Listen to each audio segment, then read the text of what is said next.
now. Stephen Neukam, congressional reporter for Axios. It's Election Day. We're finally here. Polls will begin to close, Stephen, in 6 states starting at 7 p.m. Eastern tonight. What are you expecting right out of the gate with early results? Yeah, we should get some results pretty early on. Some of the states that I think are going to be an early bellwether will tell us sort of what the map is looking like. I think you should look at states like Ohio, Michigan, and Florida. Those are states that when they close in the 7 to 8 p.m. hour, uh, they're going to get results in pretty quickly. And those are swing states, right? I mean, if Harris is doing well in Michigan or if Trump is doing well in Michigan, that is probably going to tell you that they're going to have a relatively strong night or poor night in the Midwest in general, in Wisconsin, Iowa, other places like that. And then obviously what goes on in Ohio could be an early indicator of what we're going to see in Pennsylvania, which is, probably the most important state on the electoral map. And Georgia and North Carolina also factored into the mix tonight, and those will start to receive results pretty early.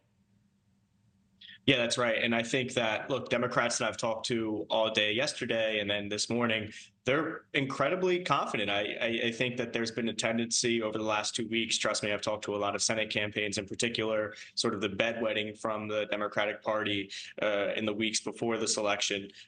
That has reversed over the last 48 hours, at least in the conversations that I'm having with folks. They're very confident that Harris, her prospects, and I think that part of that is the early vote data that we're seeing. The large share of women vote that we're seeing is super encouraging to Democrats, both at the presidential level and the Senate level and the House level. And I think right now, Stephen, I mean, we've been big picture for so long, and it starts to get a little more granular, certainly as the results come in tonight and into tomorrow. What counties and cities will you be watching most in particularly the swing states? Yeah, you're going to be looking obviously at the urban areas, right? I mean, Philadelphia, you're going to be looking at Detroit, you're going to be looking at Milwaukee.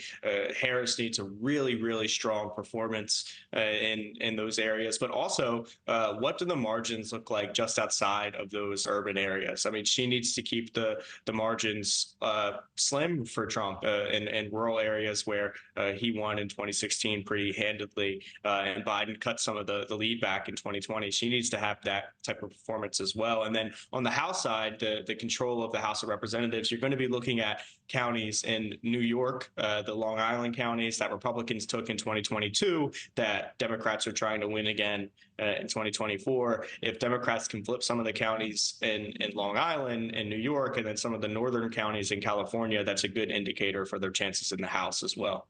Also in Virginia, West Virginia, Iowa is another one. We've talked a lot about where. Let's talk about the who. You brought up women. Which do you think might be the key demographic that could be the factor for one of the candidates tonight?